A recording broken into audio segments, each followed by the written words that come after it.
Very good evening to you, and you're very welcome to another edition of the GreenZone Conversations with Eugene Doyle. Tonight's program is going to be very, very different than what we normally do. We begin, of course, with the tragic news. Jason Arday, the former Cambridge professor who had been at the center of a major controversy surrounding allegations about his academic work and qualifications, has been found dead at the age of 41. Police say his death was unexpected, but is not currently being treated as suspicious. His family has spoken of the sustained campaign of abuse, misinformation, and harassment that they say he experienced. And whatever conclusions eventually emerge about the circumstances of his death, tonight is not the night for speculation. There is a family grieving. There are children, relatives, and friends who have lost someone. And we should begin by acknowledging that human tragedy.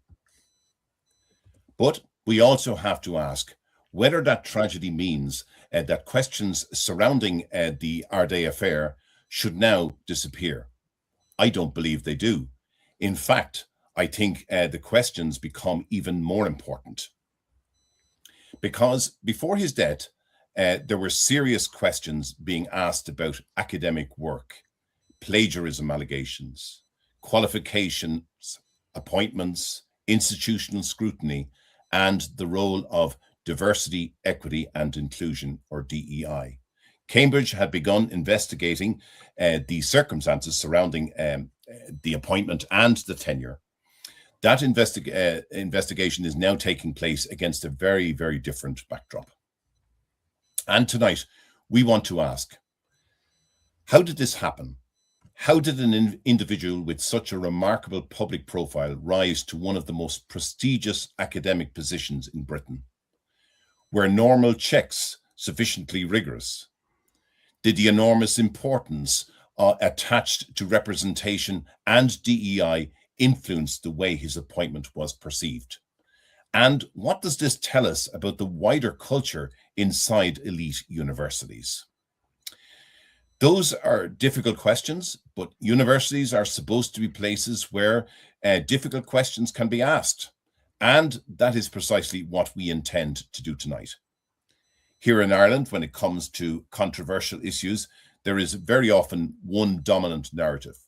You hear it from politicians, you hear it from sections of the mainstream media, you hear it from public institutions, but the GreenZone exists to bring you the alternative narrative, not necessarily because we expect you to agree with us, but because we believe that you should hear the arguments, challenge them, question them, and make up your own mind.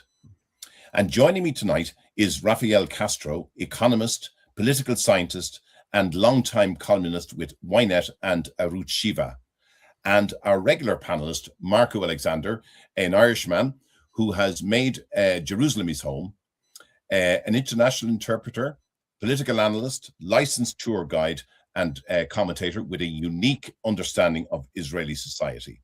And he's also co-producer of the GreenZone. Gentlemen, you're both very welcome to the GreenZone this evening. Thank you very much, Eugene. Yeah, you're very, really delighted to have both of you for this discussion.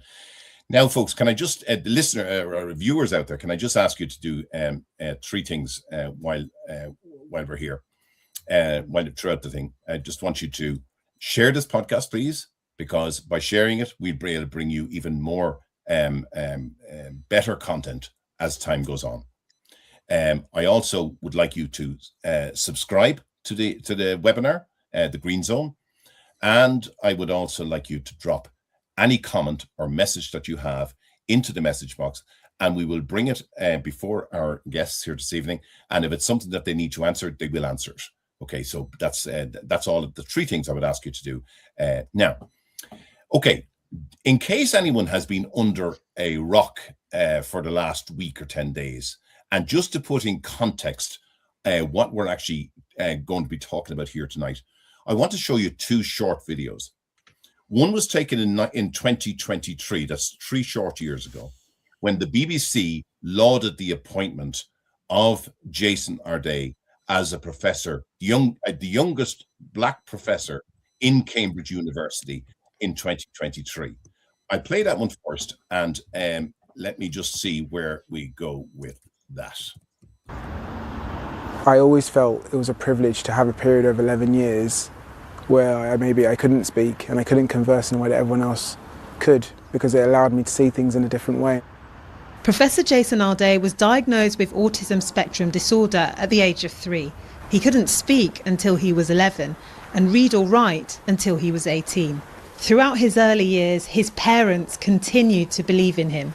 At 18, my mum had got to a point where there was only so much she could do, and she was brilliant, even though she had this belief that, he'll do something okay, but she's just decided, I need someone else to believe in him as much as I believe in him. Therapists predicted he would need full-time assistance throughout his life. How wrong they were. You okay?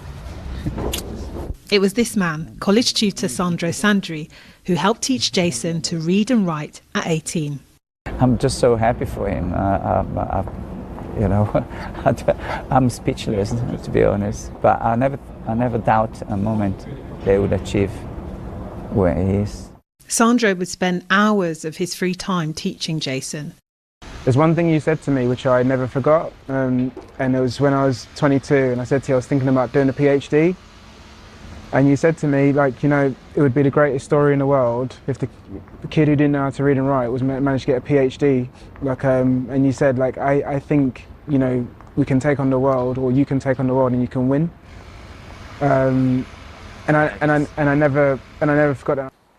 And now Jason is days away from achieving another ambition. Hey, So good to see you. Here's his new boss at Cambridge. We do have a lot of work to do, but I feel really optimistic. I think Part of his research will look at new ways to make higher education more accessible for everyone. What can we do to ensure that this isn't a market appointment in 5 years' time? How can this become the norm? we've listened to the voices of our Black scholars and our Black students, and some of it has not been easy to hear, to be honest. But we're able to face up to some of the structural issues that people face. There will be those that think this is a tokenistic appointment. What are your thoughts on this? The Board of Electors on your interview day were absolutely unanimous. We are so lucky to have you. You are the best in the world in terms of the research that you do. An extraordinary journey, but for Jason, this is not an end, it's a beginning. The reaction has been amazing, and I'm truly grateful to everyone for their kind sentiment and kind words. We've got a lot of work to do. Celestina Olulode, BBC News, Cambridge.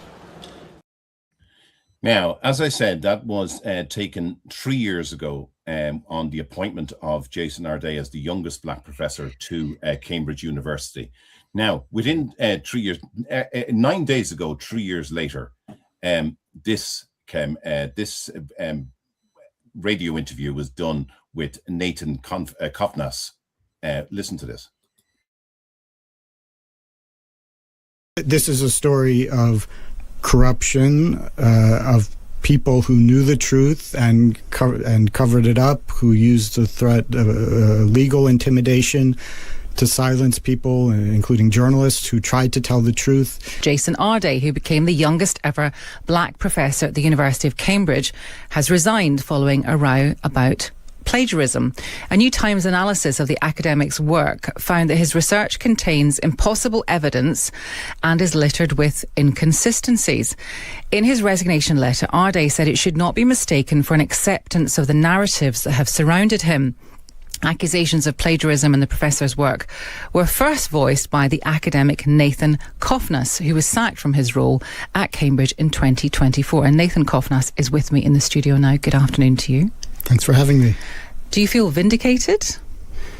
I mean, I didn't require vindication. The evidence was there. I didn't. So I was hoping that Arday would stay and remain the face of DEI for the next 27 years until his retirement. So that was the outcome that would have been ideal from my perspective. Now, I think that he would have stayed.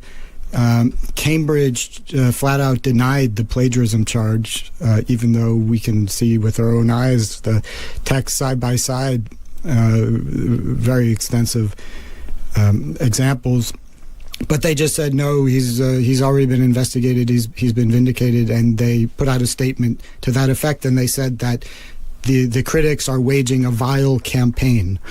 Now, what did him in was not the plagiarism, not the fraud, not making up data. It was that he was claiming to have affiliations with prestigious universities that he didn't actually have, like the Ohio State University and Glasgow. And also some of his lies about his private life had become so over the top, and Cambridge had been hoping to just wait out the news cycle, and then they could just go back to normal. And it was just getting worse and worse. So that was what triggered the investigation by Cambridge. And then shortly after, just a few hours after that, Arday resigned. Okay. And as you can see, that was done 9 days ago to the Times radio there. And of course, on Friday evening, then we heard of the tragic death of Jason Arday. Now, before we get into the wider questions about Cambridge and DEI, I want to begin with the most immediate question: what actually happened? There's already a huge amount of commentary surrounding Jason Arday's death. And by the way, it must be said that these allegations are allegations right now. They're being investigated. So that is by various bodies. There is investigations going on into it. But there's already a huge amount of commentary surrounding his death, but very little is yet established about the circumstances. So let's separate what we do know from what we don't know. We do know he was 41 years of age. He had resigned from Cambridge shortly before his death. He had been facing intense public scrutiny. Cambridge had begun investigating his appointment and academic record. His family has spoken publicly about the harassment and misinformation, and police have said the death was unexpected but not currently suspicious, and the cause of death has not yet been established. Now, I suppose, Raphael, good evening to you. And first of all, I suppose, how should the media and commentators approach this story now that Jason Arday has died? Thank you very much. And first, let me thank you for inviting me to talk about a topic that is not related to war and bloodshed in the Middle East. It's very refreshing. Regarding, journalism, the question is not so much what should be done, but what can the media and the journalists actually write about this issue, because the implications of really digging deep and seriously in what this episode, so to say, reveals about the state of Britain's higher education system are actually, tremendous. And, I think that we agree that Cambridge as well as Oxford are, the holy, so to say, institutions of the United Kingdom.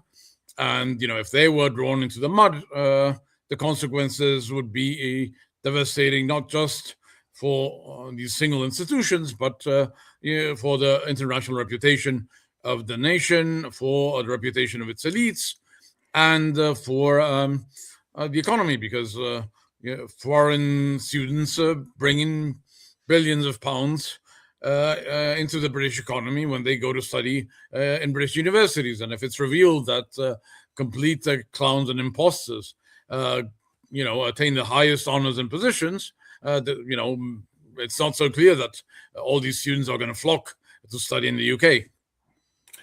And as a journalist, Raphael, can we simultaneously acknowledge the tragedy and still continue to investigate the institutional questions surrounding his career? Can we still do that in a meaningful way?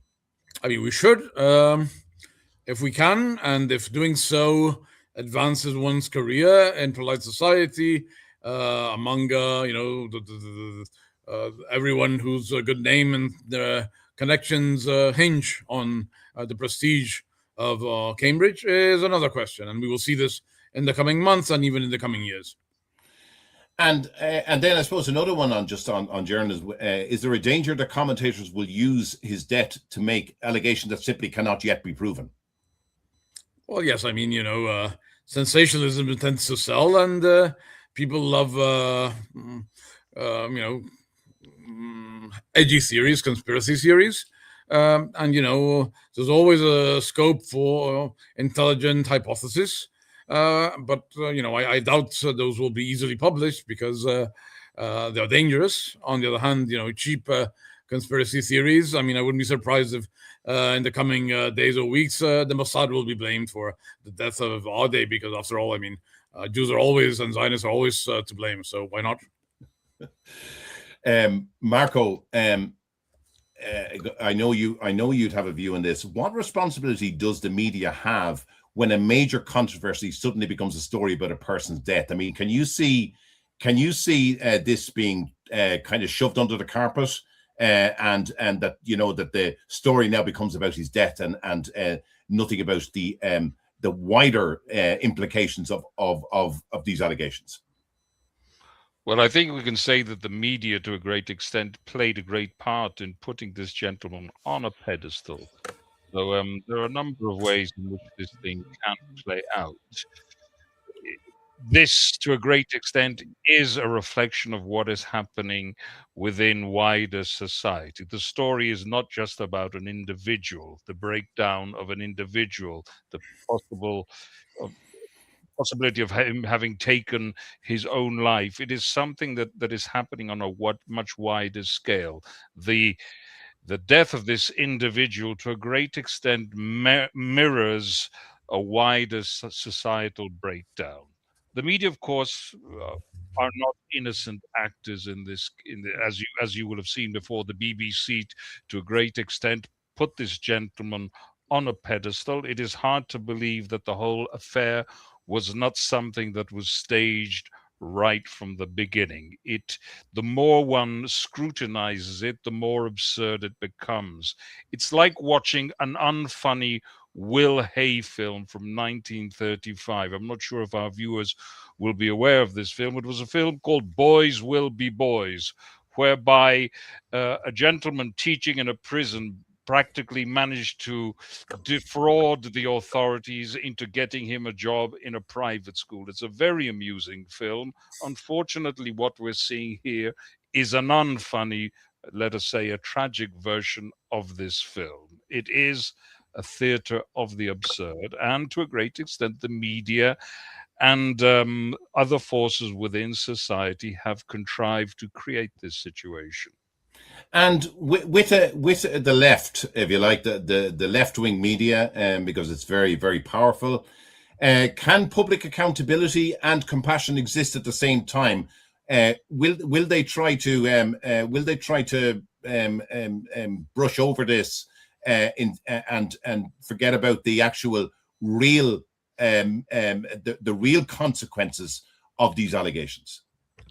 There is a human tragedy here, without a doubt. This gentleman, to a great extent, was weaponized to attack a certain conception of society which is at odds with everything that D, E, and I represents. Now, the good thing as well as the bad thing about social media is that a whole series of emotions and sentiments will be amplified.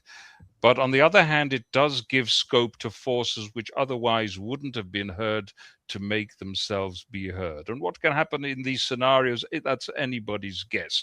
What I think will happen is that the forces who are reacting against this DIA imposition upon society will be amplified. So the current, let's say, culture war that we're seeing, and which is descending slowly but surely into major unrest / civil war, will be amplified. And we can see a number of possibilities. In a sense, George Floyd has gone beyond his shelf life, and in other words, the DEI crowd will need a new hero. So there are a number of possible scenarios here, and I think we'll see these play out. And Raphael, how do you see this playing out I won't say in the years ahead, I'm going to say to you in the next months ahead? How do you see it all play out now with the tragic passing of Jason Arday? I mean, I think that, everyone has a vested interest in, forgetting what's happened and pretending it was a simple blunder. And, we see several signs of why this is the case. First of all, no one within the Cambridge leadership or administration has resigned, not even apologized, which indicates that there is not any individual culpability. It is collective. It is systemic. And, if everyone's guilty, no one is guilty. You see it in the coverage and on columns written in British newspapers.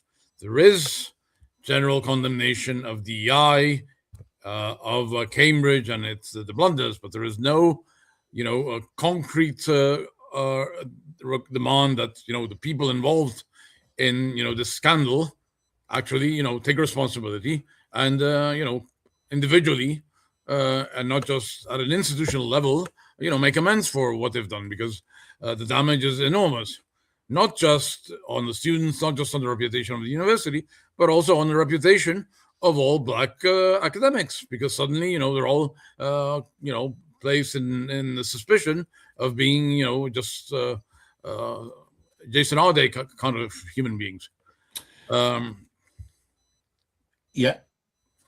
Okay. And then, for the reasons I also mentioned previously, the economic interest, the political interest, the old boys networks, no one wants to dig the dirt, because it's this example is sort of comparable to the Thomas Kuhn philosophy that you cannot prove that something is true, you can falsify it.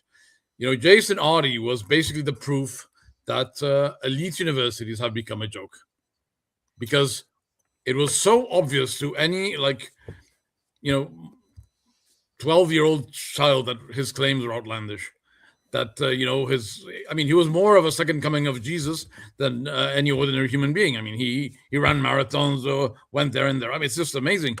And one of the interesting things is that one of his colleagues, who claims to have been his friend and who was the director of this world-renowned center to research autism, knew him very well, apparently, had him on the board of advisors of his center, and never bothered to actually investigate the miracle of nature of this kid whose autism was clear and heavy enough to be diagnosed at 3, who didn't speak until he was 12, who couldn't read or write until 18, and then suddenly blossoms in a way that from a medical and psychological viewpoint was actually marvelous, because you could use the Jason Arday trajectory to basically save a lot of lives and turn a lot of very hard hit autist patients into very successful human beings. But when you look and research, he didn't do any of this. So the question is the head of this unit also incompetent, or did he know what was really going on and he played along because everyone there played along? And quite frankly, I think the latter hypothesis is more sensible. Okay, and we're going to be coming to some of those issues again later on in the webinar. But I want to move from that extraordinary success from not being able to read and write until 18 to becoming the youngest Black professor in Cambridge University. So I want to move from the extraordinary success story to the controversy. And now that we've established what we know that led up to the tragedy on Friday, I want to go back to the beginning of the story, because Jason Arday's rise was not presented simply as the career of another academic. It wasn't like that. It was presented as something absolutely extraordinary, a remarkable personal journey, a historic appointment, and importantly, a powerful symbol of what DEI was supposed to achieve. The BBC's 2023 coverage, as I showed the video, and by the way, those videos are in the chat. They're in the chat if anyone wants to click on them and watch them in full. And I've also, and we'll talk about Raphael's article in Arut Shiva today. That's also in the comments as well. But this guy, from not being able to read and write until 18 to becoming a Cambridge professor, Cambridge's own representative described the appointment as part of its efforts to address structural issues and listen to Black scholars and students.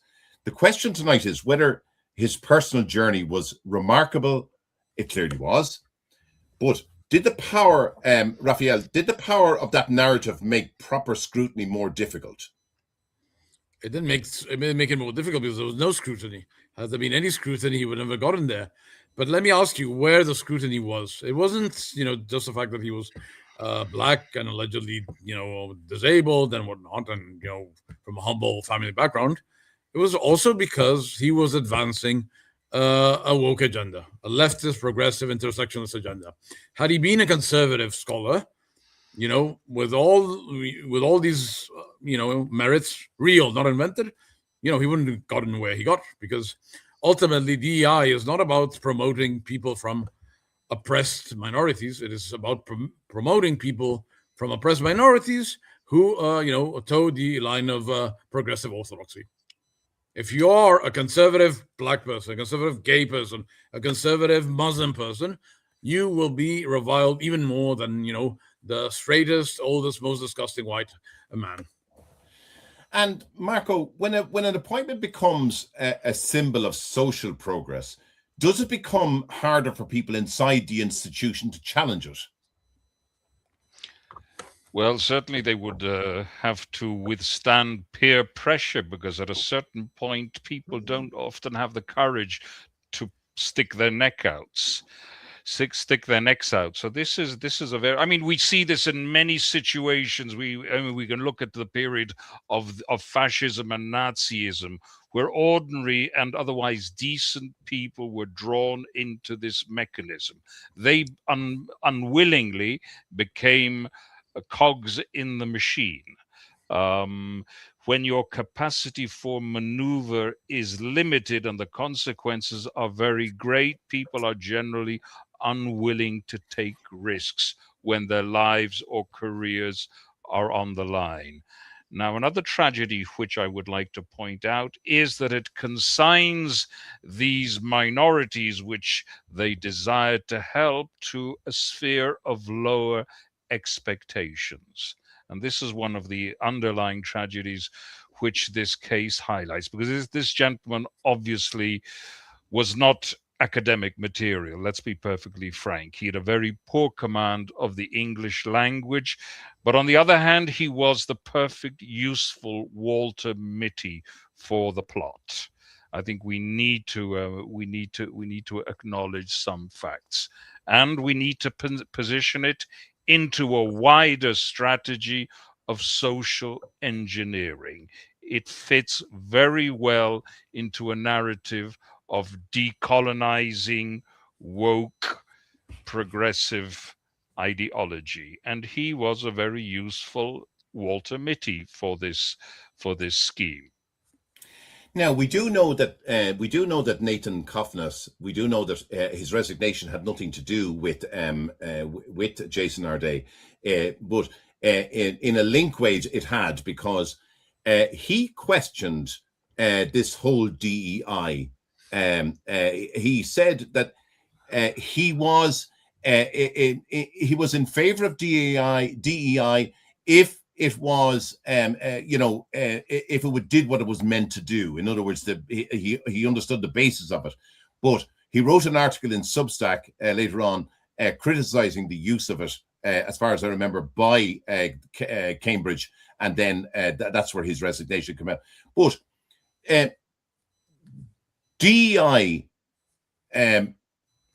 Raphael, DEI used by Cambridge here would appear to be used in a kind of a woke left way. That's how I would see it anyway. It's been used. It doesn't go to what it was meant to be. But would you agree with that? I mean, I'm more familiar with the history of affirmative action in the United States, but a generation or two ago, it was actually meant as a temporary measure to facilitate the emergence of an African-American elite that would serve as a role model for the rest of the community. Sort of like, you have protective tariffs to ensure that, infant industries have the time to grow and become strong and then be competitive vis-a-vis competitors abroad. But what happens, both with these protective tariffs and with affirmative action is that, it became perpetual, and it's basically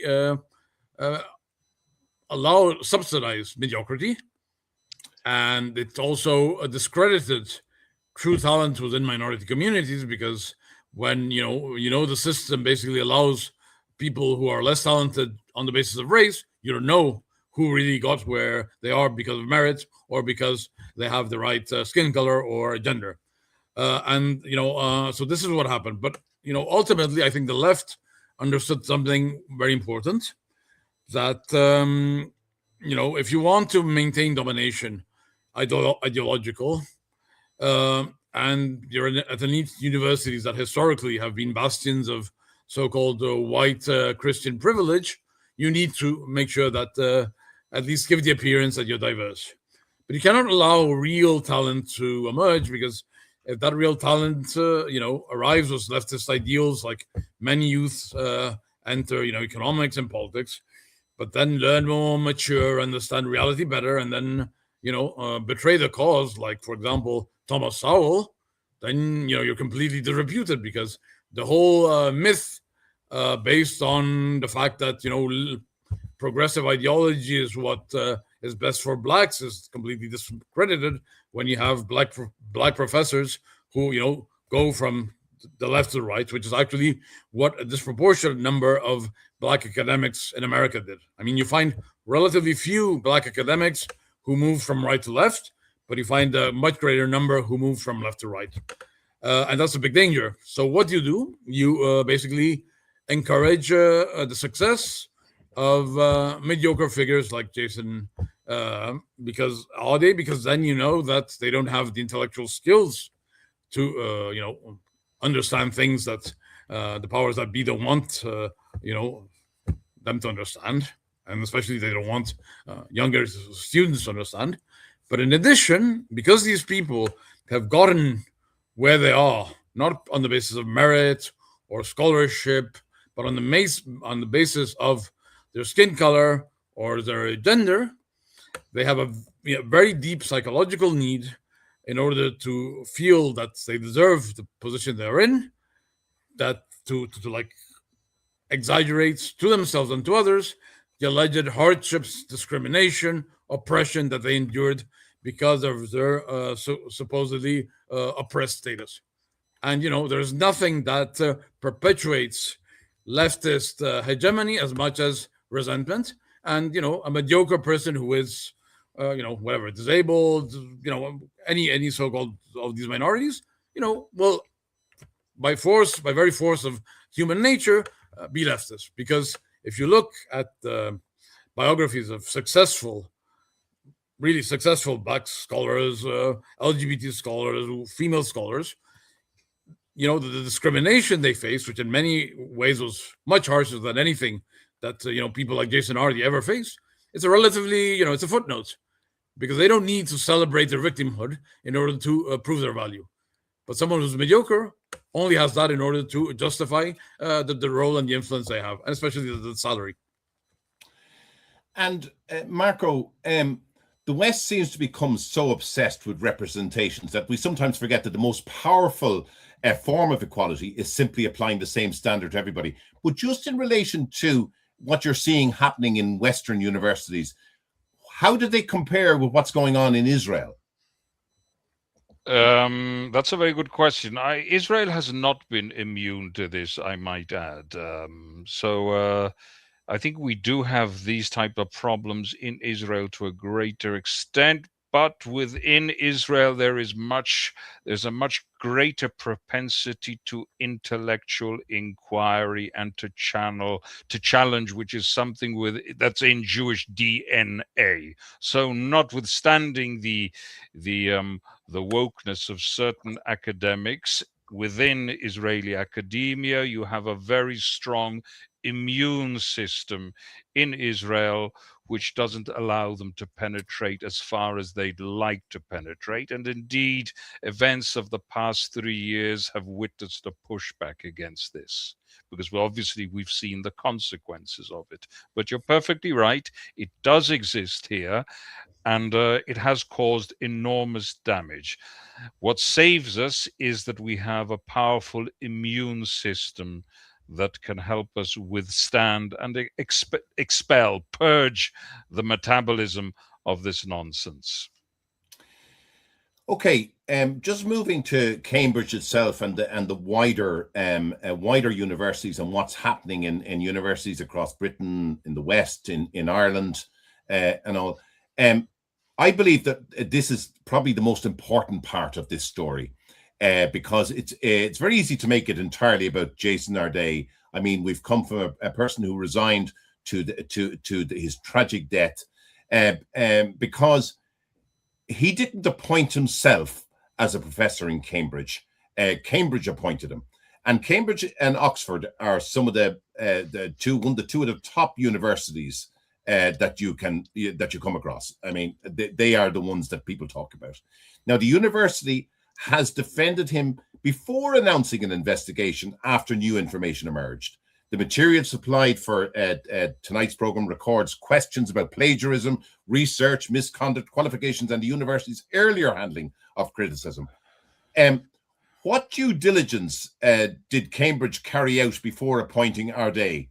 Do you think, did they carry out any, Raphael?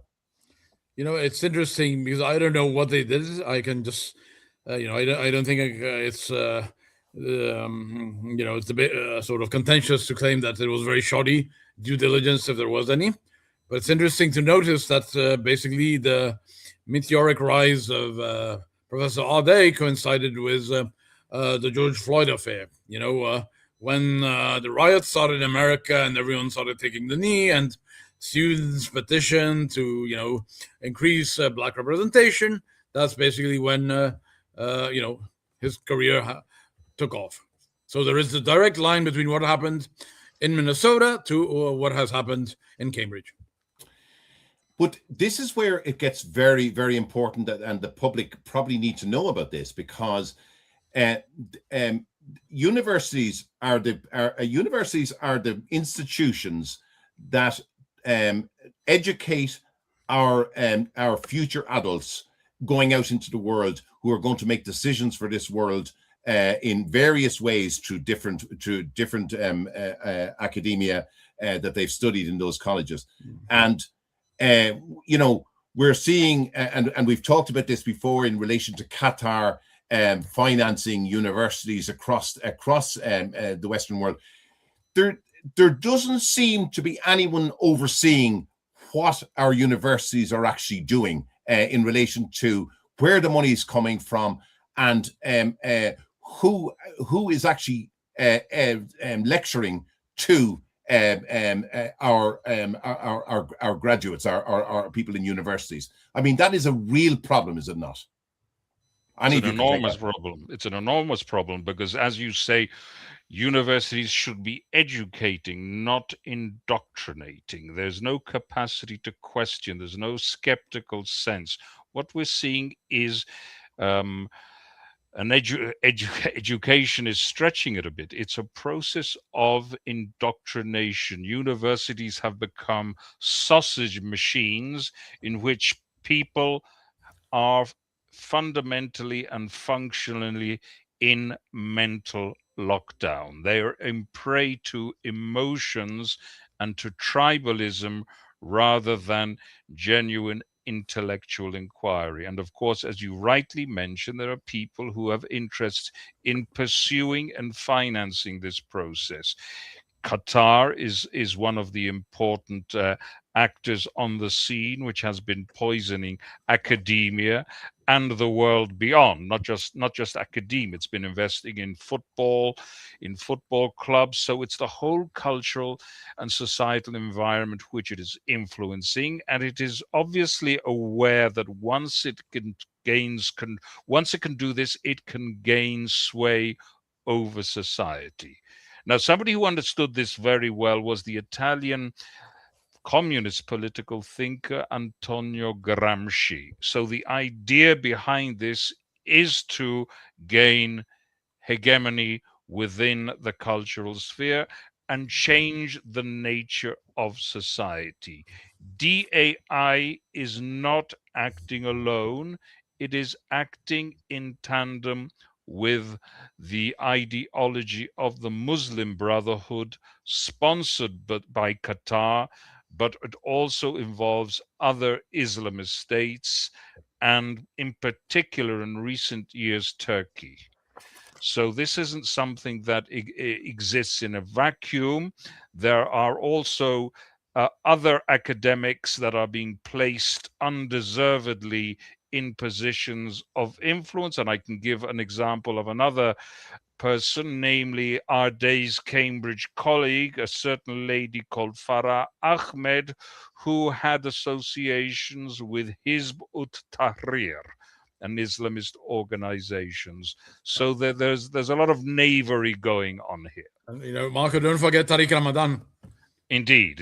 He was a precursor even to Farah Ahmed. Right. But I think one thing we have to, also be fair to Qatar, no matter how much we despise them. I mean, this is one of the few instances where you can't blame be it either Qatar or Soros, because, I haven't heard that any of this nonsense regarding Arday was financed by them. There was no Nigerian prince who sent a check to Cambridge. No, like the ones that I get in my spam inbox. Yeah. So my reason for raising that, Raphael, is to say that there is influence going on in universities beyond what we're seeing with Jason Arday. I mean, the phenomenon is fundamentally endogenous, and there is funding to catalyze that, to accelerate that. But I think that the problem is that universities, certainly non-STEM faculties, no longer have the pursuit of truth as the lodestone. The influence of postmodernism basically means that truth has been subjectivized. You have your truth, I have my truth, and ultimately, what really matters is not hurting others. And that's why you hear about safe spaces. You don't hear about truth spaces at universities, safe spaces. Indeed, you say something very important. No, you're quite correct in what you say. And I can tell you, as a high school teacher, what I'm saying is, sorry. I'm just a high school teacher in Berlin, and if in my history lesson, I really say something stupid and say that Bismarck played snooker with Julius Caesar, it's not a big deal. I can I can brush it off and say I had a lapsus. But if I say anything which a student can reasonably feel was somehow offensive, and the parents complain, I'm in trouble. Yes, that you're going against the grain. No, but the point I was trying to raise was what I was trying to say is, of course, that this agenda antecedes the involvement of Qatar and Saudi Arabia and all these countries. That is perfectly true. We know full well that the Frankfurter School and Horkheimer and Adorno, of course, they antecede the involvement of Qatar and, of course, Foucault and all their bedfellows. But what I'm saying is there is a convergence of interests in the sense that they hitchhike on DEI. It creates an area in which they can operate and weaken those elements that underpin academia, or at least up until very recently have underpinned academia, and also the notion of truth. The notion of truth now is no longer of something intrinsic, but which is something that is a function of power relations. So that's basically the point I was trying to make. You're perfectly you're right. but I I want to be fair, and I want to say that the difference between the white leftists and the Qataris is the Qataris have principles and have a concrete goal they want to reach, whereas the white leftists often just want to dismantle and destroy. No contradiction in what we're saying, and indeed that's why there's a wonderful symbiosis, because the destruction that wokeism wreaks gives the opportunity to something for which there is a need to fill the void, real structure, as perverse as we think it is, but it's doing the work. DEI and wokeism is doing their work ultimately. It is ripping the innards from Western society.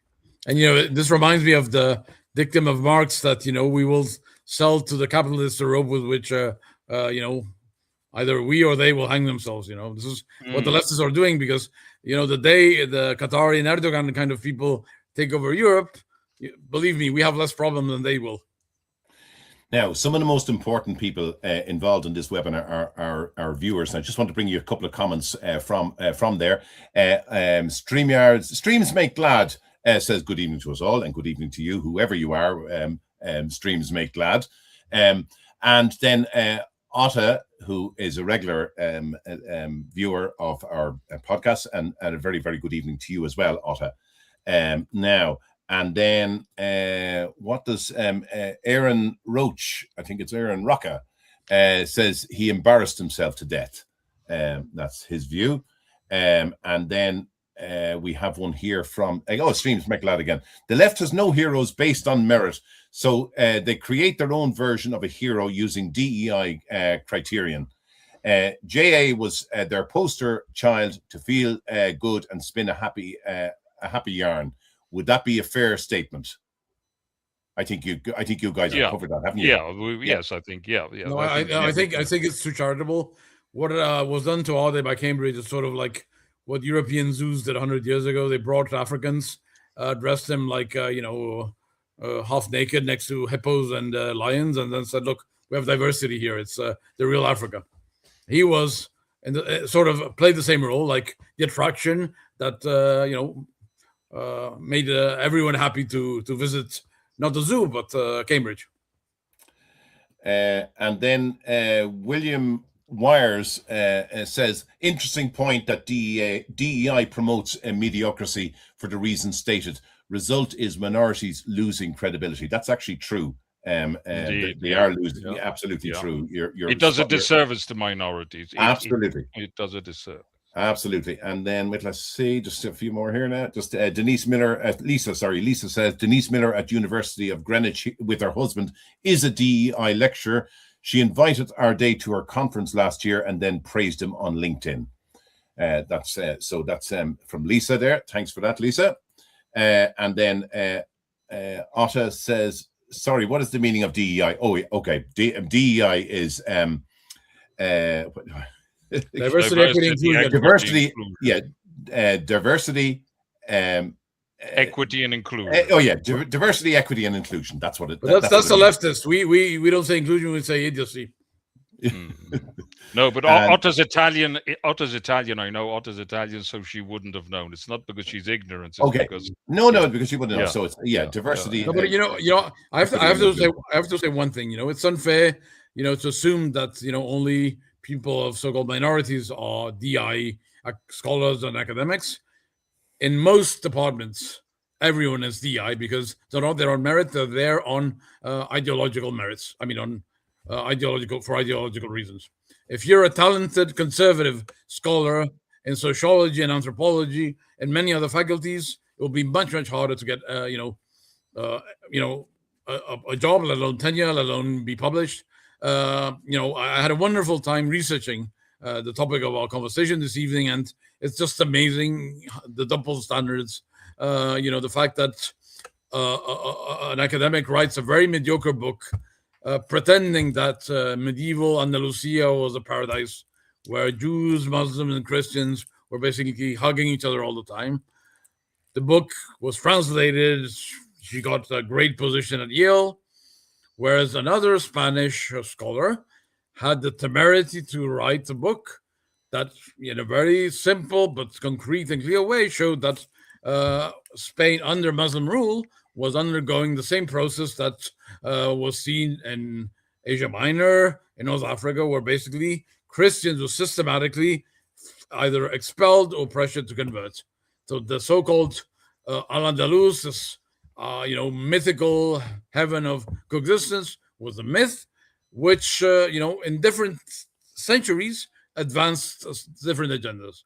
In the beginning, it was a Protestant polemic against Catholicism, pushed by the Anglican Church and so on. Then it became a myth advanced by the enlightened philosophe against Christianity in general. Then it was also pushed, for example, by 19th century Jewish scholars to highlight the civilized Semitic Arab Islamic culture versus the benighted medieval Europe. And now it basically serves the agenda of pretending that we can turn Europe into a paradise if all our cities resemble more and more Beirut and Algiers. And tell me this, guys. If this is a story that came out about and in one of the most prestigious universities in Britain and known throughout the world, Cambridge University. If you were a student in a university, would you be really or should you really be concerned now about who's actually lecturing you? Because this is only one that we've seen. I mean, should people be worried about who's lecturing them now, or indoctrinating them, as Marco says? Without a shadow of a doubt. But this we knew before the Arday scandal. We knew this. This has been going for a long time. The wheels of dysfunction were set in train a long time ago. So your mark, to a great extent, would depend on to which level you could ingratiate yourself to your tutor or professor. This has been going on for a long time. Raphael, what do you think on that one? I quite frankly, I don't understand why any student these days would want to spend so much money on studying non-STEM subjects. I mean, there is YouTube, there is AI. You can learn much more quickly, by asking questions and discussing them with a good platform. So, I'll tell you that quite honestly. In 1 week, you can learn more by diligently discussing, debating, challenging than you learn in most university courses, especially because beyond the ideological indoctrination, there is also an actual loss of freedom. If you talk to academics, no matter if they're conservative or leftist, they're completely demoralized because they have very little freedom of speech left. I had a friend with whom I fell out because of differences about Israel, who got some sanctioned and had to attend a 1 week sensitivity training course. What was his horrible action? He was showing a movie because he was teaching Southern European studies. He was showing a French movie, and he had the atrocious tactlessness of saying that the male character preferred this actress over the other actress because she was thinner. Someone reported him as fat shaming, and that's unbearable. I mean, how could he be so cruel? 1 week of basically, Maoist style indoctrination to understand how criminal his remark had actually been. And he could have said anything about that was wrong, that was absurd. He could have said that whites are they're guilty of all the crimes in history. That wouldn't have been an issue. But this small remark basically it's not only the training, it's also that it's in his record. So you have to be careful about everything you say. Okay, and just in relation to Cambridge itself, I mean, I'd imagine that there would be circling of the wagons here, because is Cambridge is too big to fail over something like this, is it? Well, certainly you put it very succinctly and very well. There will be a circling of the wagons because the prestige of British academia, or at least what's left of it, hangs on this. So you will see, this is par for the course. The what is now the academic establishment will rally to the cause. And is there when we think of funding of universities that is not known by the general public, there's people learning a lot here this evening, even on this program, about what's been going on. And as you say, Marco, this has been in the pipeline for years. Is there a need, or is it even possible to have a body that oversees universities down to the very cent or dollar or euro that they get? Is that even possible going forward? I don't know whether it's possible, but it's necessary. If they want to get the ship on an even keel, hard decisions will need to be taken, and the system will need to be purged. It's become a circus. Academia has become a circus, and the event which we're discussing this evening is emblematic of this. Hard decisions will need to be taken. Yeah, I think that there's actually a solution which is comparatively simple and transparent. I personally find it very unjust that blue collar workers are subsidizing with taxes, young kids basically studying and earning more. And I think that it would be very fair if people who attend universities regardless of how wealthy their parents are, but then have to be expected to pay an extra percentage on their income tax in order to repay society for what society has invested in educating them. And then if you calibrated that extra income tax percentage according to the subjects that people study, because it would be unfair to have someone who studies computer engineering and earns much more pay much more than someone who studies, say, gender studies or sociology and basically only finds work flipping burgers on the weekend. So in that way you would have a self-regulating system where young people realize what the real benefit and real cost of studying certain subjects at certain universities is. Because beyond everything we've said, when we are talking about the potential fallout of this scandal in Cambridge, I think we're operating on a somewhat antiquated assumption that universities are a place where people go to seek knowledge and seek truth. No, they're going to secure a diploma that gives them a brand, that gives them connections, that gives them a cachet. Because quite honestly, the education you get at Cambridge, at Yale, you can get for a fraction of the price in Israel and many universities in Eastern Europe, let alone in India or in East Asia, where you have to work at least 4 times as hard and you learn twice as much than you would in all these so-called bastions of Western scholarship. Now, just to bring you a couple of more comments there, very profound comment about truth, says Lisa. And then streams make glad. It's about a racial and gender quota rather than merit and real accomplishment. A person is judged on nebulous ideals rather than actual merit. And I think you're actually echoing exactly what's been said here this evening there. And thank you for that comment. Then Lisa has all universities who have given Arday a platform need investigating. And we're going to come back to that in a moment, Lisa. Now, Otta says, oh, yes, I'm Italian. Green with Marco there. Yes, I'm Italian. I heard the term for the first time tonight. Yeah, that's what it is. DEI, what did we say? Once again, I get mixed up on myself. Diversity, equity and inclusivity.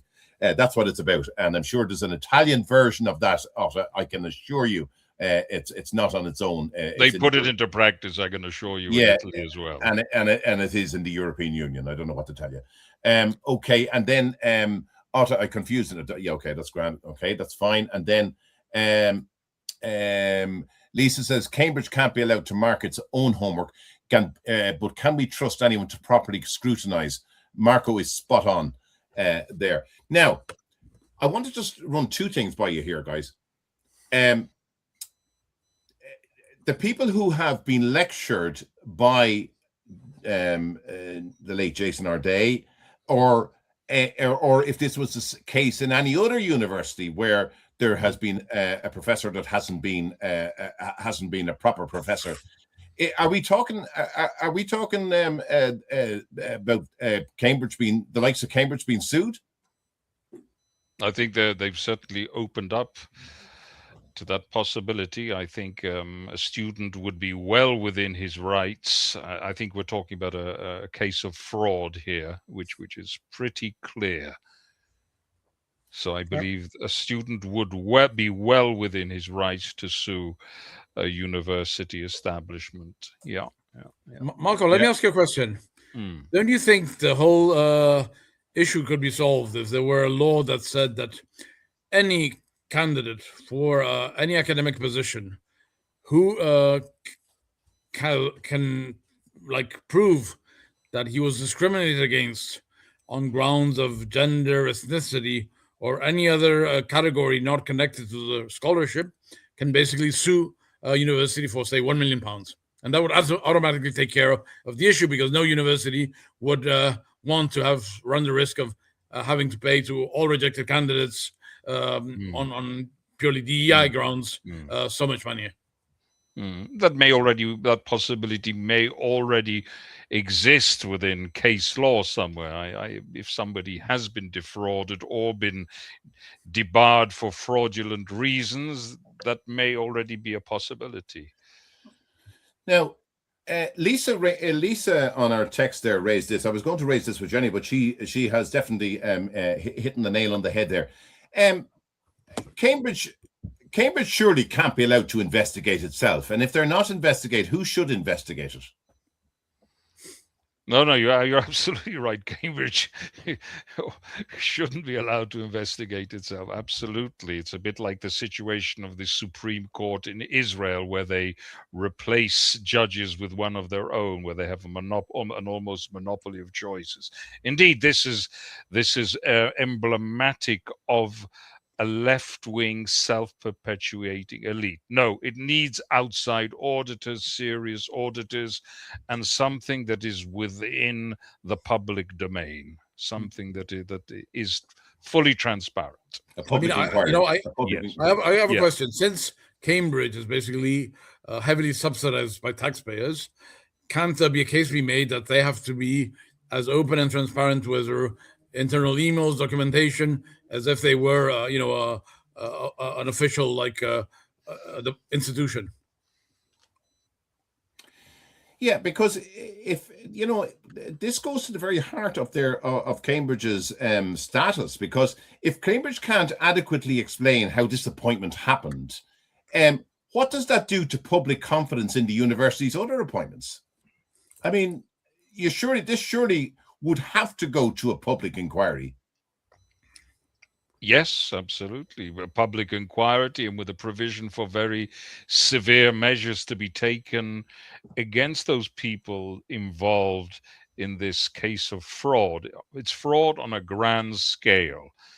And I think we'll see the ramifications on an enormous scale within academia. I think the outrage will increase. The only issue is that what we may see is that, on the other hand, we may see the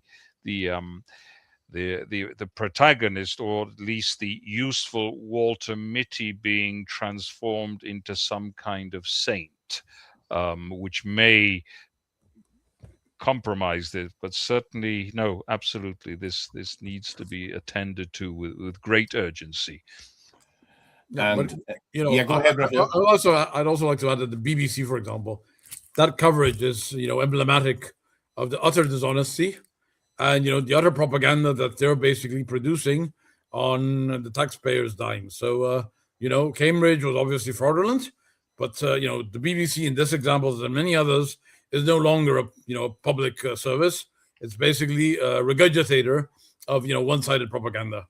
And Yes, that is also yes, fraudulent. yes, very much so, very much so. But it works in tandem with this axis of academia, politicians, the judiciary. It is almost something I describe it as an organism, an ecosystem which predisposes these outcomes. So indeed, reinforcing the point, it needs somebody from the outside to do some serious weeding here, weeding and uprooting. And I just want to say to Stream Makes Glad has come up with you need to protect that name. Scambridge it's going to be called. Yeah. We'll give you a 10 out of 10 for that one. Streams Make Glad, whoever you are. That's well done.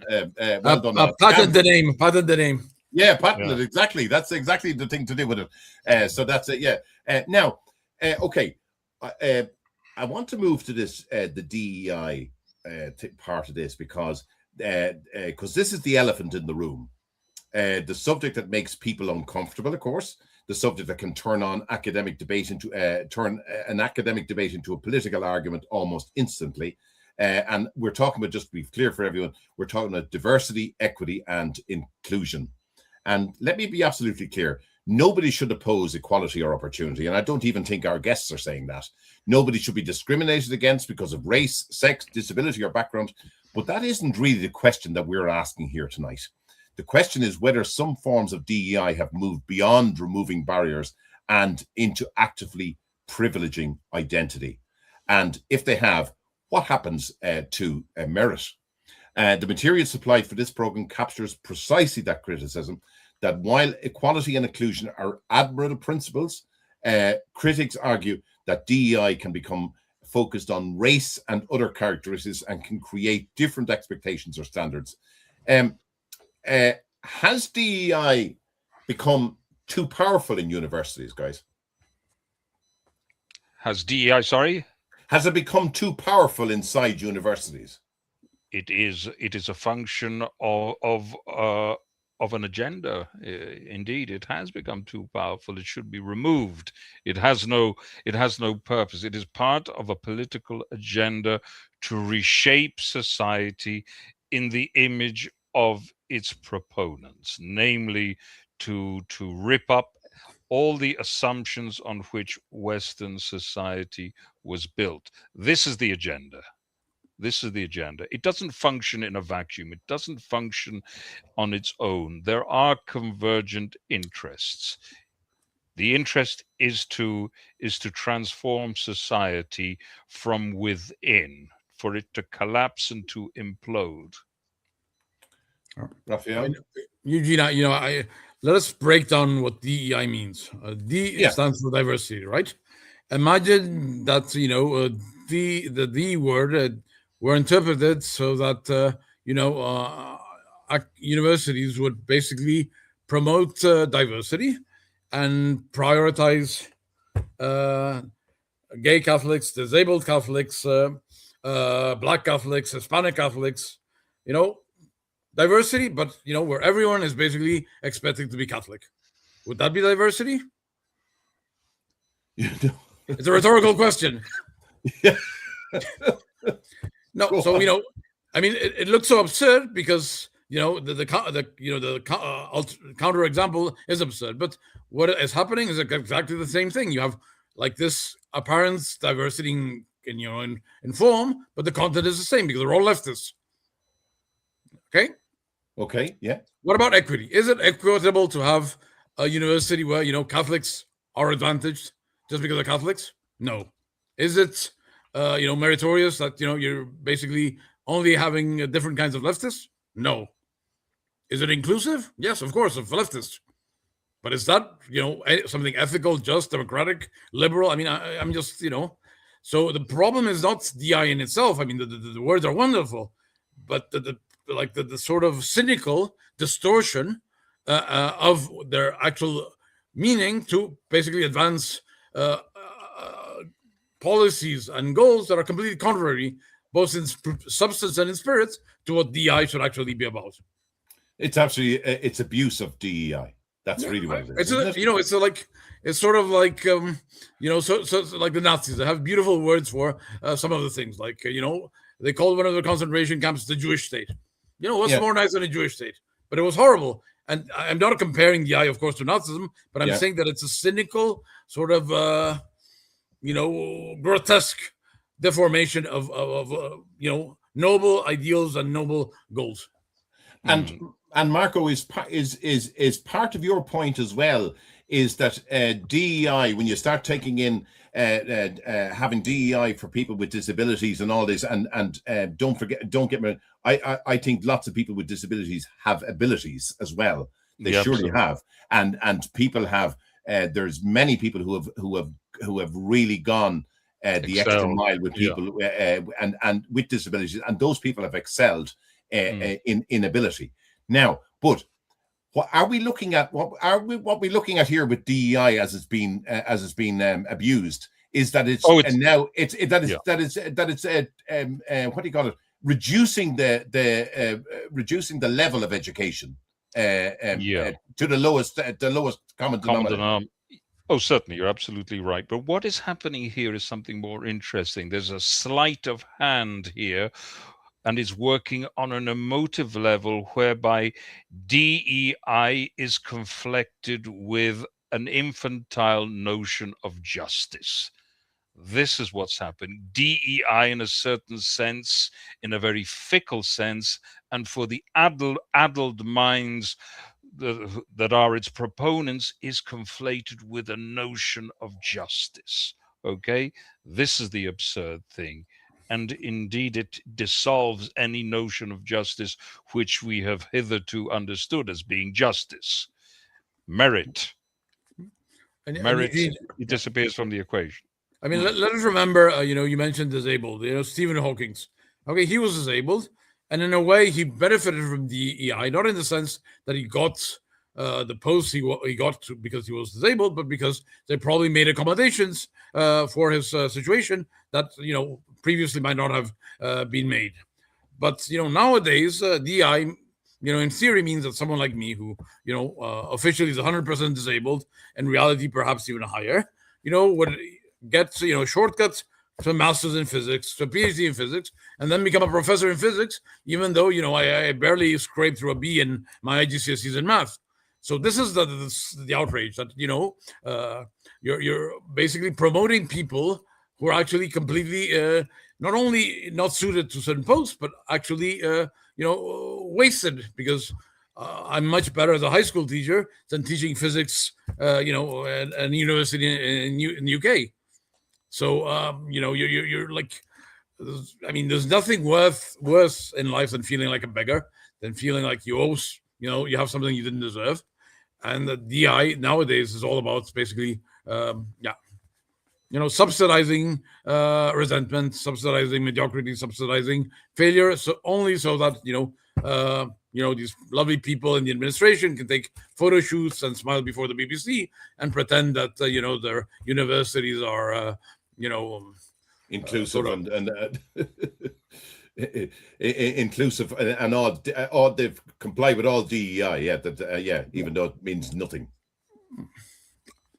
I mean, it's sort of, the Lebanization of education. In Lebanon, everything is decided on the basis of quota. If you're a Sunni, if you're Shia, if you're Christian, you know exactly, what you're entitled to. And this is more or less what's happening, because in the name of equality, what is happening is you're having quotas, either formal or even more informal, basically determining how far you can get.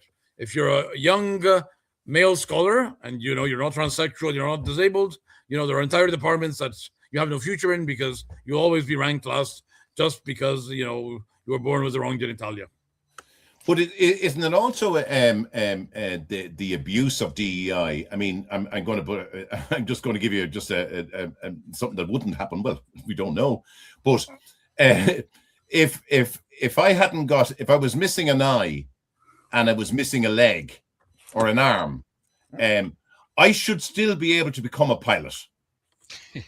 Well, there was, I think, Gallant, who was a Royal Air Force pilot who was an double amputee, and I think that Goering had his prosthesis delivered to him because he had lost a Douglas brother. Bader. That was Douglas Bader, wasn't it? Okay. Douglas Bader. So by all means, go for it, Eugene.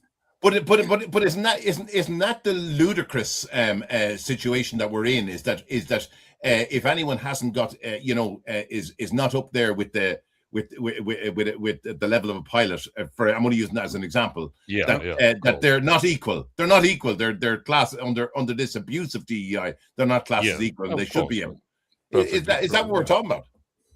I mean, I think that's it looks like terrible, but it's actually more benign, because if someone can't see and can't fly a plane, he's the last person who wants to die during his job. But the real danger is companies like Boeing or Airbus promoting mediocre engineers to full quotas, and then when an accident happens, you don't know if it was because the wrong people were making the wrong decisions in the wrong places. Just a couple of other comments there. Lisa there, she talked about it is fraud. Students are paying loans for many years for the teaching of the likes of Arday. You're very, very correct there, Lisa. Students have complained about Arday, according to Lisa. Yeah, again, thank you for that. DEI is actually an oxymoron, Streams McGlad tells us, and how right he might be there. Then Elisa says, very important to point out that this new narrative is framed as justice. You should have put that in capitals, Lisa. So we must support it, but it's the emperor's new clothes.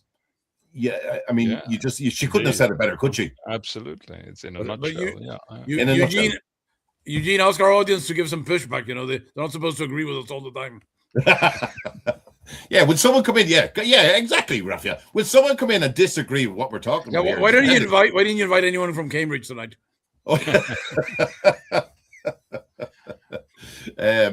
Okay, where are we going here? Okay, so has DEI sometimes become a form of ideological conformity? Could a DEI-driven culture make people reluctant to challenge an appointment because they fear they're going to be labelled racist? Well, it's already done that. We're already there.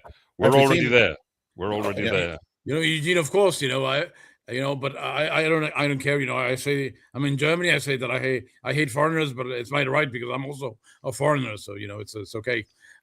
But the problem is that when you have people like Arday who are not there for the scholarship, they can't be criticized for the scholarship because they're symbols. They're symbols of equity, of tolerance, of openness. So attacking them becomes an attack on these values, and that basically shields them from any sort of questioning, because you can't attack the symbol of these gorgeous ideals and values. Well, I'm looking at what you're telling me, Marco. For example, in Israel, in Jerusalem, and all of those places, that the minority Muslim population there, they're up there in they're consultants in hospitals, they're doctors, they're judges, they're whatever. I mean, is equality just enough? It's not. Why can't they keep it simple? Is equality not about just treating people equally? Why should identity ever be a substitute for merit? Well, it shouldn't. That's the whole point. It shouldn't be a substitute. And that's the problem. That's why things are collapsing. That's why we see this outrage on such a vast scale, and what is fueling the major unrest that I think is only going to be amplified by the Arday incident. I think it's crystallizing around this incident here. Of course, you're absolutely right. It is ability which decides who should occupy positions, not racial or ethnic or religious provenance. Now, I want to move to, because this whole story has an Irish connection. And so far we've been talking about Britain and the West, but there's an Irish connection that makes this story much more relevant to our audience in Ireland. And that is that Jason Arday wasn't simply a professor sitting in Cambridge. He was also invited to speak in Ireland. According to the information supplied for tonight's programme, Arday was a guest speaker at the 2025 NEPS conference. Now, that is the National Psychology Service. educational psychology service in Ireland, and emphasized that the guest speakers provide perspectives but do not determine NEPS policy or practice. That's what they're saying. So they're circling the wagons already, and this raises an important question: what due diligence do Irish? Should they have done any, unknown to this? Should they have done more due diligence before being inviting Arday? I don't think. Is that fair? I don't think it would have even have occurred to them, Eugene. They needed the useful Walter Mitty to keep the show on the road. This is what we're talking about now. It's going to be very difficult. People will be very reticent to deal with this situation because they need to keep the show on the road. They have a vested interest on many levels. Even their very sense of identity is baked into this notion. It is an absurd situation. It is an absurd situation. Yeah. I mean, because we're talking about a psychology service in Ireland, and this person was invited to. And they're the first. I believe that they're the first people who are in need of some kind of counselling. It reminds me of the story of the man who changed sex only to discover he was a lesbian. I mean, it really is absurd. We're living in an absurd reality where nothing makes sense anymore. The level of disorientation is at a sky high level. Raphael? Yeah, so I was thinking of the story of the Emperor's New Clothes, and interestingly enough, the story finishes with the little child pointing that out, but everything that happens afterwards is sort of not mentioned because it must have been really horrible afterwards. Either what happened to the child, what happened to the tailors, what happened to the king. So we're basically with this episode of Arday and what's going to happen in coming months and years going to have the real world ending that Anderson never, wrote to the story.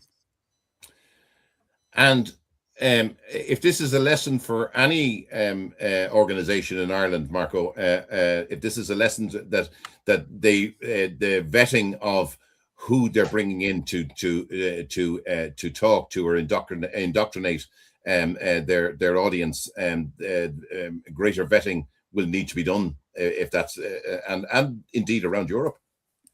Oh yes, absolutely. Look, the guy milked it for what it's worth, and the system used this Walter Mitty character to their full advantage. They squeezed everything they could get out of it, but unfortunately for them, the chickens are coming home to roost. Yeah, but Eugene, let me point out one thing. What Marco suggests is right. What you suggest is right, but we have to be very clear that it has to be based on scholarship and not, just discarding people because of their skin color or their gender. Okay, and Raphael, I want to give you a bit of a floor. Do you want to talk? Give a flavour to our listeners and viewers of the article that you wrote in Arut Shiva today. Do you want to give them an idea of where you're coming from in that article? No, I always try to connect things together. I'm also in a way, a structuralist. And then I realized that there's actually a very interesting insight. And there are parallels between the phenomenon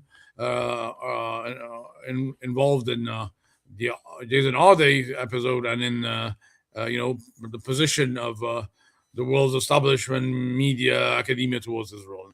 Namely that, Jason Arday got as far as he did, not just because, he was very charismatic, very creative, a first-rate scam artist, but because there were so many people desperately eager to buy his BS. Because when you read, soberly what he wrote, it's pretty clear that, he was inventing things. But when you want to believe something so desperately, you take it for, the truth. So this guy, with his personal mythology, because of the crisis or the hysteria that was triggered by the George Floyd death, basically was some sort of messianic redeemer who would, show to the world that Cambridge was not just a liberal, tolerant, non-racist place, but had discovered the luminary of our generation, whose life was in itself more almost supernatural. Now, in the case of Israel, you have the similar phenomenon, not in the sense that you have one figure who's going to save everything, but in that you have one piece solution that's going to save everyone, namely the 1967 borders, even though everything, absolutely everything that has happened during the last 30 years, if understood, analyzed carefully, shows that it's, the worst of all possible solutions. But why do people want to believe that? Because during the last 30 years, entire, agreements, treaties, diplomacies, negotiations, scholarships, careers, NGO fundraising, strategies have been built on the, principle of two states according to 67 borders.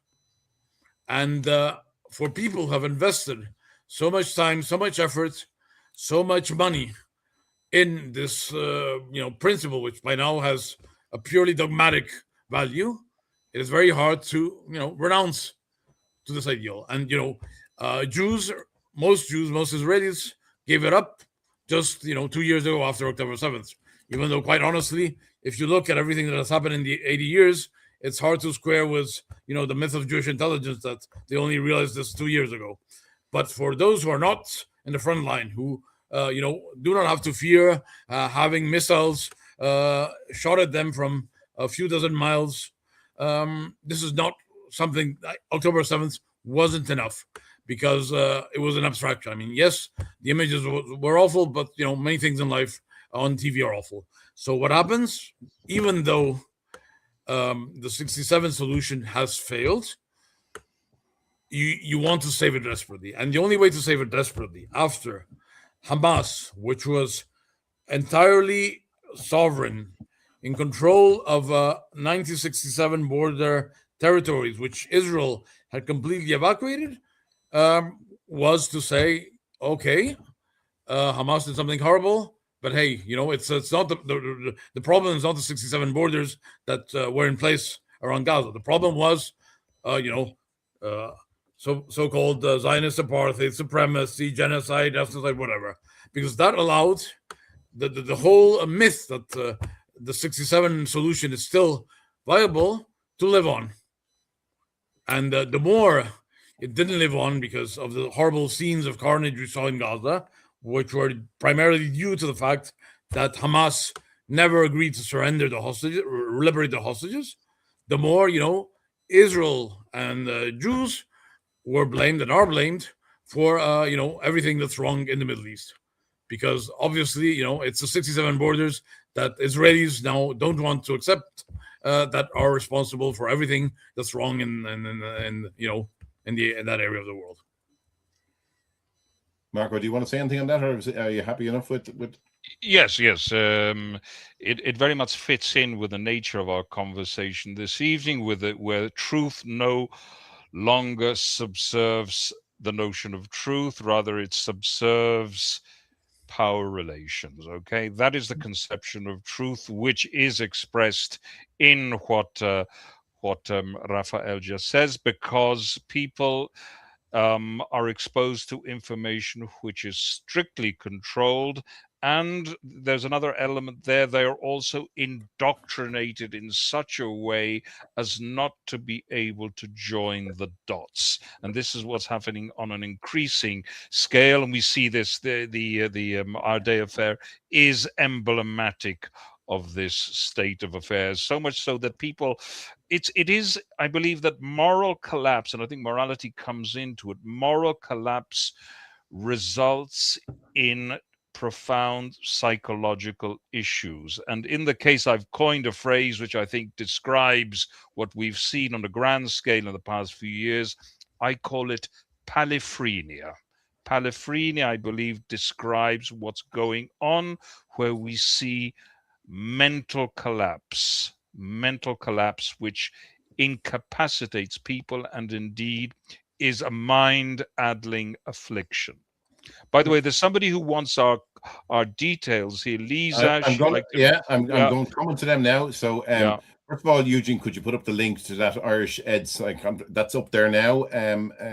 Lisa, I've just put it up there a few minutes ago. There, she says that she's let's see, Lisa. She's an educational psychologist. Thank you for that. So that's up there for you to look at. Now, I would like to know the speakers. Now, what does she, Marco? What do you?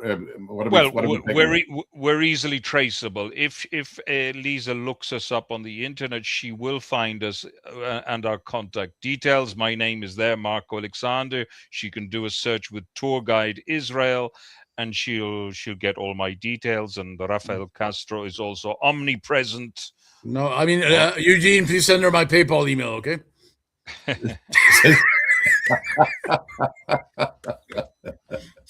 And my name is Eugene Doyle, as it says on the thing, and you can look me up anywhere. Just put Eugene Doyle in Ireland, and you'll find me somewhere along there, Lisa. But thanks for being inquiring about us. Anyway, we're all reachable. All my contact details are available on the Israel Ministry of Tourism website, so she can avail herself of my good offices to reach Eugene and Rafael. Absolutely. There you go. And Margaret Coles says, C.S. Lewis said, if we want to reduce education to lowest common denominators to accommodate all comers, be sure your enemy does the same. Eugene, I'd like to offer, an interpretation that is sort of more charitable, but also more sort of sinister, in the sense that you look at the conflict in Israel, that's going on for at least 100 years, and people by nature want to feel good, and the easiest way to feel good is to believe things that feel beautiful. So what feels more beautiful? To think that the problem are 10 million horrible, devious. Or that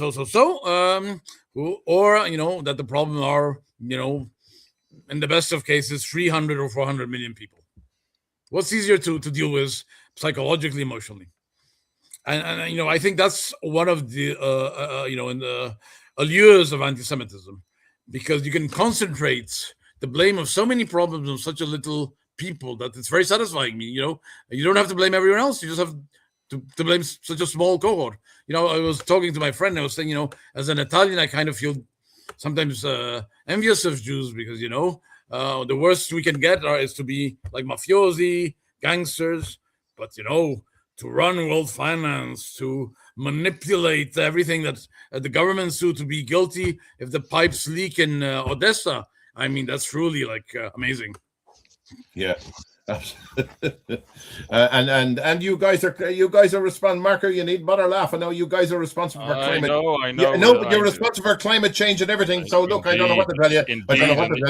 And the immigration into Europe and the invasion in Ceuta and all manner of things. Yeah, absolutely. And mea culpa. I don't understand why people still believe in the devil if the Jews already do all the job. And just for our viewers, we're going to be finishing up now very shortly. But just to show our viewers that what's happening in Cambridge at the moment with this whole affair, it brings into question so many things: academic appointments, peer reviews, PhD standards, research integrity, institutional groupthink, political conformity, DEI departments and policies, ideological pressure, freedom to challenge fashionable theories, protection of institutional reputations, and the balance between representation and merit. These are all strands that have come out of what we've been talking about tonight. Yeah. I'd like to point out one thing. It affects the life of every single listener, because all of us have children or grandchildren who go to schools. And all the teachers, are basically educated or indoctrinated by these departments. So the whole of society is thoroughly permeated and, affected by everything that's toxic in universities. And indeed, there's another point that they will use the children who are being taught to re-educate their parents. Okay. Which I think is a point that's worth noting. Absolutely. Absolutely. Very good point. I mean, not just the parents, the grandparents too, you know. Now, we've come full circle. We started with a tragic death. We've looked at the extraordinary rise of Jason Arday. We've looked at the questions surrounding his academic work. We've looked at Cambridge's responsibility. We've looked at DEI. We've looked at the Irish connection. And we've asked whether this is an isolated case or a warning sign about something much larger. I think our panel have answered that very clearly tonight. So let's finish with a question or two that really matter. Has the Arday affair, we can keep these brief, but has the Arday affair fundamentally damaged the credibility of DEI in academia? I think we've answered that.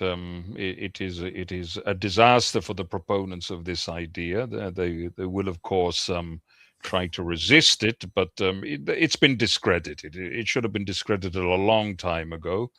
But of course, there are vested interests, and they will do their utmost to keep the ship afloat, the good ship DEI. And then, Raphael, I'll give you the final question. When historians look back at this affair, will they see failure of one individual or failure of an entire institutional culture? Of entire civilization. Okay. Okay, let me just bring this. Let's see. Lisa said thank you, and what is Otto saying? And also for dinosaur extinction. Yeah. Okay. Thanks. Thanks for that, Otto.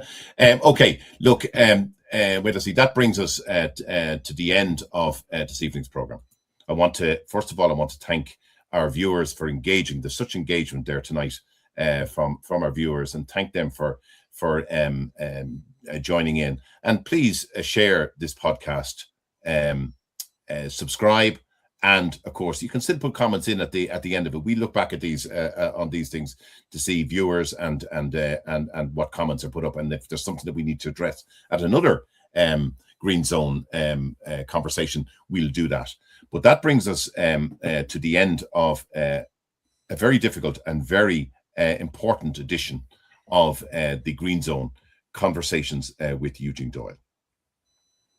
Tonight we began with tragedy, and I want to repeat something very clearly. Jason Arday was a human being. He was a father, a partner, a son, a brother, and a friend. Whatever questions remain about his academic career, his death is a tragedy, and our thoughts are with his family and everyone who knew him. But compassion does not mean that institutions should stop answering questions, and grief does not erase the importance of academic standards. Cambridge must still answer questions about its appointments process. Questions remain about the allegations surrounding Arday's academic work. Questions remain about the role of DEI. Questions remain about whether representation can ever be allowed to influence standards. And questions remain about how Irish institutions, including NEPS, assess the academics they invite into our public institutions. We may never get every answer, but we should continue asking the questions, because universities are supposed to be places where truth matters more than ideology, where evidence matters more than identity, where challenging an idea is not the same thing as attacking a person, and where nobody, whatever their race, background, politics, or identity, should be above scrutiny. Here on the Green Zone, we don't claim to have all the answers. What we do believe is that Irish audiences deserve to hear more than one side of important stories. Because very often you'll hear one narrative from the politicians, one narrative from the mainstream media, one narrative from institutions. Here on the Green Zone, we bring you the alternative narrative, not so that you have to agree with us, agree with it or agree with us, but so that you can hear it, challenge it, question it, and make up your own mind. I want to thank Rafael Castro and indeed Marco Alexander for joining us for such such an interesting conversation this evening. And I want to thank all those who joined us and ask you to please share and comment and subscribe to the Green Zone. Eugene, this webinar. Yes. I'd have one last wish. I think this story would be a beautiful movie. And unfortunately, I doubt that, either Hollywood or any European state-subsidized production company will make such a movie because, the message is not the right message. But I want to point out that those who like good cinema should watch an Iranian movie called Marmolak, which is sort of a Iranian antecedent of the marvelous life story of Jason Arday. It's about a thief who runs away from jail, steals the garments of a mullah, and basically impersonates a Shia cleric. And he, takes over a mosque and becomes so popular with his preaching, with his humanity, that the whole community, returns to Islam. And, the movie was so popular that they had to censor it because people on the streets saw mullahs and called them marmolak, which in Farsi means lizard. But in some ways, this would be like the Western Marmolak, Professor Jason Arday. Okay, and thank you for that, Rafael. Anyway, that brings us to the end of this evening's program. Thank you for joining us. We'll be back again next Sunday evening at 7 p.m. Irish time with another edition of the Green Zone. Until then, take care. Thanks for listening, and thanks for viewing, and thanks for your interaction. Thank you indeed, and take care. Bye-bye.